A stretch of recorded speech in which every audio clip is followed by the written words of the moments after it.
11 minutes. That's how long your father has been dead. When the family lawyer slides a single sheet of paper across the mahogany table and tells you to sign it before you even call the funeral home.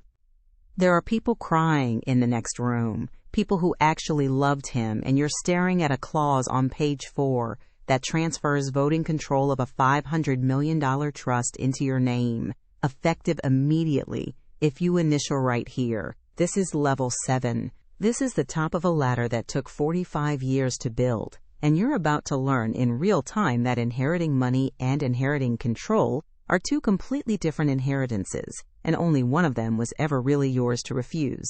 But we're not starting here. We're starting at the bottom, at 7 years old, with a folded $50 bill and a rule you never got to negotiate. There are 7 levels between that bill and this table, and by the end of this video, you'll understand why almost nobody who starts this ladder ever gets to call the final number simply theirs. You are 7 years old, and every Friday afternoon, your mother sits you down at the kitchen island and hands you $50 in cash, folded twice, the exact same way, every single week. She doesn't just give it to you. She makes you repeat the family rule before your fingers close around it. This isn't yours until you can explain what it's for. You want the same Lego set your friend Tyler has, so you write it down in a little notebook she bought specifically for this, what it costs, what you're giving up to get it, whether you'll still want it in a month. Tyler's allowance is $5, no conditions attached, no notebook required, and he spends every cent of it on gummy worms without a second thought. You start noticing the difference before you're old enough to really name it. $5 that's actually yours feels different in your hand than $50 that comes with homework attached. Your little brother gets the same deal 2 years later, and you watch him fight the same rule you eventually stopped fighting. That's the first structural cost on this ladder, and it arrives before you're old enough to ride a bike without training wheels. Money, in this family, never just shows up. It always comes with a condition folded inside it, and you learn to check for the condition before you learn to read. Jump to 15. You're a sophomore at a boarding school in Connecticut, $68,000 a year in tuition, and in your wallet is a card with a $2,000 monthly limit that has never once declined, not at the campus store, not at the restaurant in town, where half your class can't afford dessert. Your roommate, Marcus, is on full financial aid. His parents make about $90,000 combined, and you watch him do the math in his head every single time you order, without looking at the menu. One night, after you offer to cover a group dinner without thinking twice, he stops you in the hallway and says it flat out. You don't actually know what it feels like to need something. Not once in your entire life. You don't have a comeback, because he's right, and because you've already started noticing something worse, that people don't always invite you places. They invite your last name, and you can't always tell the difference between the two.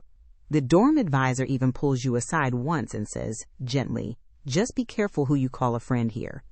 At 15 years old, you learn the second real cost of this ladder. Money buys you access to every room in the building, but it quietly taxes every single relationship inside those rooms, because you will spend the rest of your life wondering if you're wanted, or if you're just useful. Now you're 21, and on your birthday, instead of a party, you get a meeting.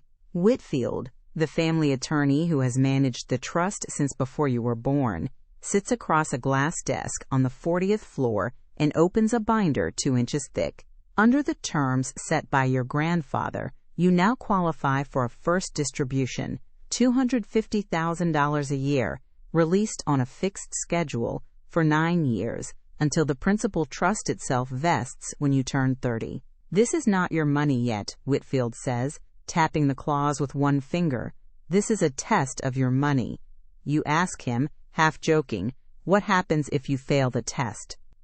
He doesn't smile. He flips to the next page instead, the one covering spendthrift provisions, the one that lets 3 trustees freeze every distribution if you show up in the tabloids, if you embarrass the family name, if you make one decision they consider reckless. Your older cousin, 2 years ahead of you on the same ladder, warned you about this exact meeting at Thanksgiving and told you flatly, don't ask him what freedom means. He'll answer honestly, and you won't like it. You're 21 years old, and you already have a legal document whose entire purpose is to punish you for behaving like a normal 21-year-old. $250,000 a year sounds like freedom until you read the fine print and realize it's actually a leash with very good stitching. By 26, you have a business card that says junior analyst, family office, and a salary of $85,000 a year that literally everyone in the building knows is theater.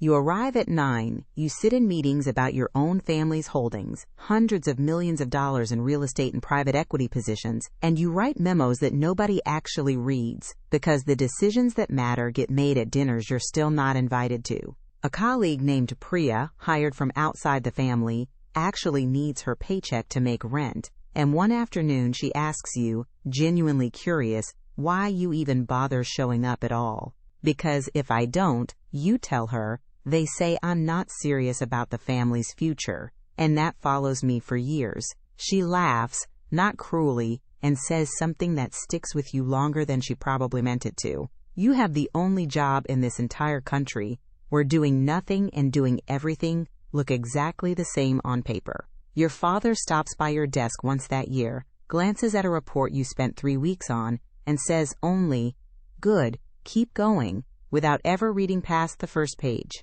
That's when you understand the cost at this level isn't financial, it's existential. You genuinely cannot tell, some weeks, whether you've earned a single object you own, or whether earning was ever actually the point of putting you in that chair. If you've made it this far in the ladder, go ahead and hit subscribe, because the next 2 levels are the ones that actually break people.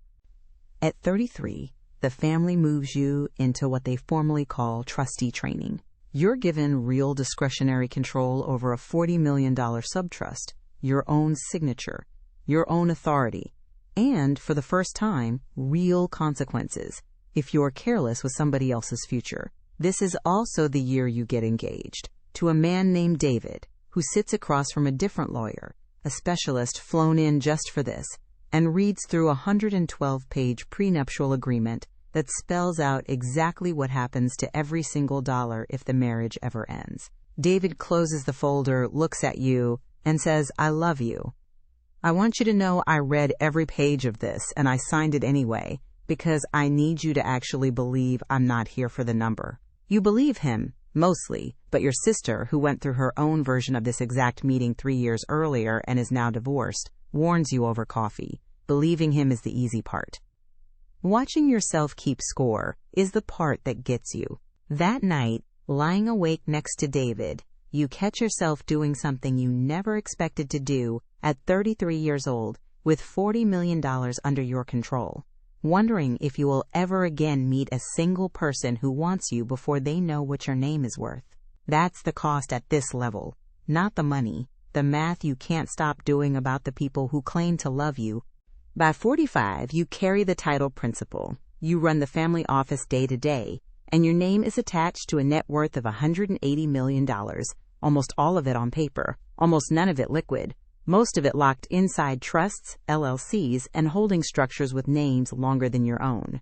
Your younger brother, Elliot, also carries a title, also sits on the same board, and the 2 of you have spent the last 3 years disagreeing, quietly and then not so quietly, about whether to sell the family's stake in a hotel chain your grandfather built from nothing in 1962.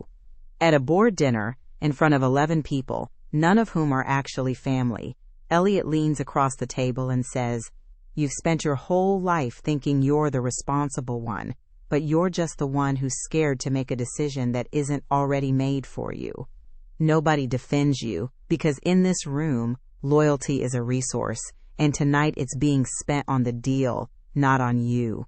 Your own son, 9 years old, asked you last week why you're never home before 8, and you didn't have an answer that didn't sound rehearsed.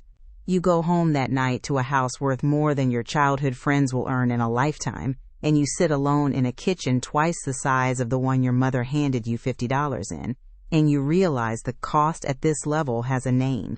It's isolation, dressed up as authority, and it's the loneliest job title in the entire family. Which brings us back to that table, 45 years after the $50 bill, 11 minutes after your father's last breath. You're looking at the clause that hands you voting control of $500 million. And here's the part nobody in this family ever says out loud. The money was never actually the test. The real inheritance, the thing that actually determines whether you survive level 7, is whether you can hold that kind of control without becoming exactly the man who just died in the next room. Whitfield, still your attorney after 31 years, leans in and tells you something almost gently. Your father signed this same page at 42. So did your grandfather at 38. Every single one of them believed they were different. Every single one of them found out, eventually, that the money runs the family, not the other way around, and the only real choice you get is whether you admit that today or in 20 years. You sign the page. Of course you sign the page. $500 million doesn't wait for you to have a feeling about it. But somewhere in that room, surrounded by cousins and lawyers and a housekeeper who's been crying longer than anyone with your last name, you understand the actual price of this ladder for the very first time. It was never about the allowance, or the boarding school, or the prenup, or the board seat. It was about spending 45 years slowly losing the ability to know, with any certainty at all, who you would have been without the money folded into your hand at 7 years old. That's the number nobody puts on the balance sheet. That's the real inheritance, and it's the only one you can never renegotiate. That's all 7 levels, from a $50 allowance to $500 million in voting control. And if there's one thing this ladder proves, it's that every single rung comes with its own private cost, one that never shows up on any statement your family's accountants will ever prepare. Next episode, we're climbing a completely different ladder, the one that runs from an unpaid internship to the corner office of a private equity firm most of you have actually heard of. And trust me, the numbers at the top of that one are even uglier than this one. So tell me in the comments, if you were standing at that glass desk at 21 years old, $250,000 a year on the table, and a leash disguised as a contract sitting right next to it, would you sign, or would you walk away? I actually want to know.